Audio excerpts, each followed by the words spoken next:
अस्सलामु अलैकुम वरहमतुल्लाहि वबरकातुहू। काबिल क़द्र सामीन गिरामी, इस्लाम एक कामिल और मुकम्मल दीन है। आप जानते हैं क़यामत तक रहने वाला दीन है। नबी अकरम सल्लल्लाहु अलैहि वसल्लम के ज़रिए से हम तक एक इंतहाई मुक़द्दस, प्यारा, हमारी फ़ितरत के बिल्कुल करीब दीन हम तक पहुँचा है। हमारी ज़िम्मेदारी है कि जब इतना प्यारा हमको दीन मिला है तो हम उसको फ़ॉलो करें, उस दीन के अहकामात पर हम चलने की कोशिश करें। तो दीन के अहकामात में से कुछ अहकामात क़ज़ाए हाजत के मुताल्लिक़ हैं, जो हमारी रोज़मर्रा की ज़िंदगी है। रोज़ाना हम पेशाब करते हैं, बड़ा इस्तिंजा करने जिसको हम लैट्रिन कहते हैं, वहाँ जाते हैं, वॉशरूम जाते हैं, टॉयलेट जाते हैं। ये हमारी रोज़मर्रा की ज़िंदगी है, हमारे साथ ये चीज़ें लगी हुई है, हमारी ज़रूरियात हैं, हमारी ज़िंदगी का हिस्सा है। तो हम में से बहुत सारे साथी क़ज़ाए हाजत के सिलसिले में बहुत ज़्यादा गलतियाँ करते हैं, बहुत ज़्यादा अपने लिए नुकसान के काम करते हैं। तो उसमें से आज आपको, वैसे तो 20 आदाब हैं क़ज़ाए हाजत के कि हम क़ज़ाए हाजत को भी दीन का हिस्सा बना सकते हैं, लेकिन जिसमें गफलत होती है ना, ऐसी 7 चीज़ें हमने नोट की हैं। तो उन 7 चीज़ों को हमें ख़ास तौर से एहतिमाम से करना चाहिए। मतलब उन 7 चीज़ें ऐसी हैं कि जिनका हमें ध्यान रखना चाहिए। वो 7 चीज़ें क्या है? सबसे पहली चीज़ तो दोस्तों ये है कि दुआओं का एहतिमाम। बहुत बड़ी गफलत होती है। हालांकि दोस्तों बुज़ुर्गों, ये जो क़ज़ाए हाजत की जगहें होती हैं, जिनको हम वॉशरूम बोलो या टॉयलेट्स बोलो, वो नापाक जगह होती है, गंदी जगह होती है आम तौर पर, ठीक है। तो उन जगहों पे शयातीन बसते हैं, शयातीन के अड्डे हैं वो।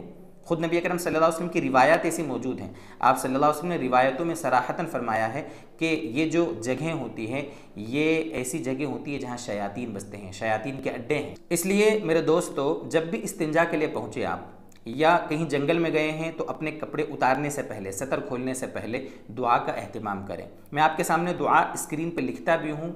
जब बैतुल खला जाएं तो एंट्री करने से पहले, पेशाब करने जाएं वहाँ एंट्री करने से पहले, आप बाथरूम जा रहे हैं वहाँ पर जाने से पहले आप बाकायदा इस दुआ को पढ़ें। अल्लाहुम्मा, अल्लाहुम्मा से पहले बिस्मिल्लाह भी रिवायत में आया है। बिस्मिल्लाहि अल्लाहुम्मा इन्नी अऊदु बिका मिनल खुबुथि वल खबाइस। कितनी आसान दुआ है। मेरे ख्याल से 5 सेकंड लगेंगे आपको इसको पढ़ने में, 5 सेकंड भी नहीं लगेंगे, लेकिन हम फिर भी इसको नहीं पढ़ते, एहतिमाम नहीं करते। ख़ास तौर से ख़वातीन इसका एहतिमाम नहीं करती। हालांकि ख़वातीन को आमतौर पर होता क्या है कि बुरा असर हो गया, ये हो गया, हवा का चक्कर हो गया। अगर हमारी बहनें, मुस्लिम बहनें अगर इस दुआ का एहतिमाम करने लग जाएं तो 80-90% हवा का चक्कर वैसे ही दुनिया से ख़त्म हो जाए, लेकिन करती नहीं है एहतिमाम इसका। इसलिए हमारी ज़िम्मेदारी है कि जब भी हम बाथरूम जाएँ, वॉशरूम, टॉयलेट, गुसल खाना, जहाँ पर भी नापाक जगहों पर जाने की ज़रूरत पड़े, तो हमें ये दुआ ज़रूर पढ़ना चाहिए। पहली चीज़ तो ये हो गई, ठीक है, दुआ का मसला।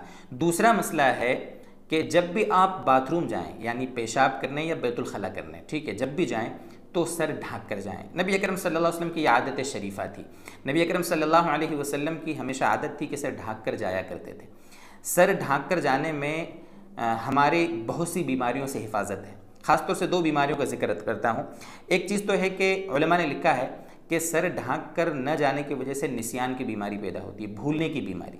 भूलने की बीमारी आजकल आम है। उसके जहाँ बहुत से असबाब हैं, उनमें यह भी है कि सर ढाँक कर हमारे मर्द, हमारी औरतें वगैरह ये बाथरूम में नहीं जा रही हैं, एक बीमारी। दूसरी चीज़, सर ढाँक कर जाने से हिफाजत होगी जिस बीमारी से सर के बाल झड़ना। मैं किताब पढ़ रहा था अरबी में, उसके बाकायदा तहकीक, उसके हाशिए में रिसर्च ये थी कि सर ढाँक कर बाथरूम जाने से सर के बाल झड़ने से हिफाजत होती है। बाल झड़ने के भी और भी असबाब हो सकते हैं, लेकिन खुले सर बाथरूम जाना, टॉयलेट जाना, वॉशरूम जाना, ये भी हमारे यानी बालों के झड़ने का एक सबब है। इसलिए इसका ध्यान रखें कि सर ढाँक कर, हमें बहुत सी औरतों को देखा कि वो स्पेशल दुपट्टा होता है बाहर रख कर फिर जाएंगे कि दुपट्टा कहीं गंदा ना हो जाए। कितनी बुरी आदत है ये। इसलिए सर ढाँक कर अंदर जाएं, ये दूसरी चीज़ है। तीसरी चीज़, जब भी बैतुल खला या पेशाब वगैरह के लिए जब भी जाएं तो हमेशा ध्यान रखें कि क़िबले की तरफ मुँह करके न बैठें, न क़िबले की तरफ पुश्त करें। क़िबले की तरफ मुँह करना, क़िबले की तरफ पुश्त करना, दोनों गलत हैं।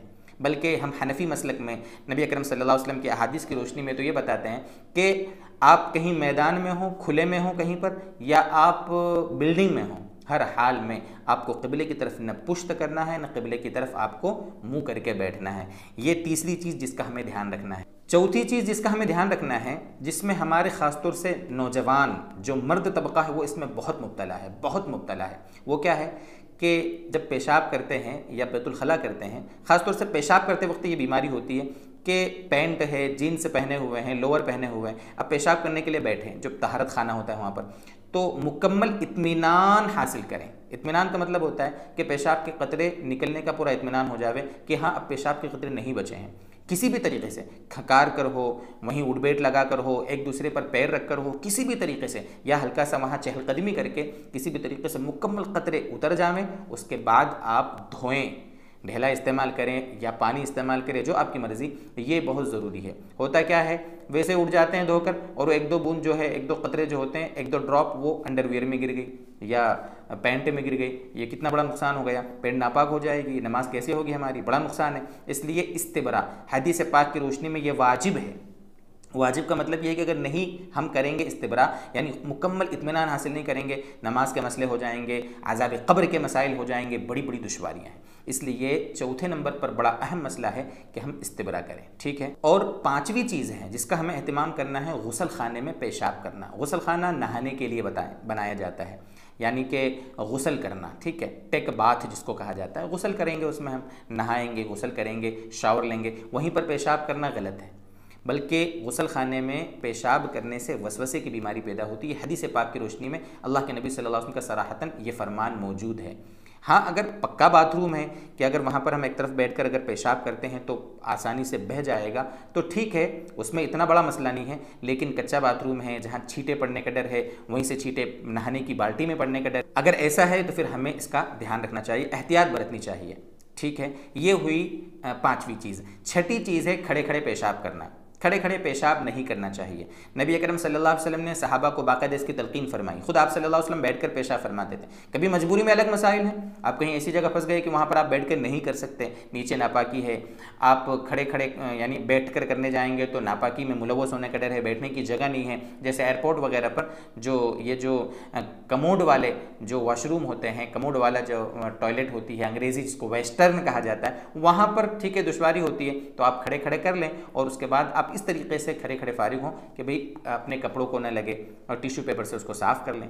तो ये छठी चीज़ है कि खड़े खड़े पेशाब करने की आदत न बनाएं। मजबूरी के अलग मसाइल हैं, लेकिन नबी अकरम सल्लल्लाहु अलैहि वसल्लम की और सहाबा की सुन्नत यही थी कि बैठ कर इत्मीनान से पेशाब से फारिग होते थे। और आखिरी चीज़, सातवीं चीज़ जिसका हमें एहतिमाम करना चाहिए, जब फारिग होकर बाहर निकलें, फारिग होकर जब एंट्री हमने की थी तो उसकी दुआ पड़ी थी और बाएं पैर से अंदर गए थे, जब बाहर निकलें तो दाएं पैर से बाहर निकलें और बाहर निकलने की भी दुआ पढ़ें।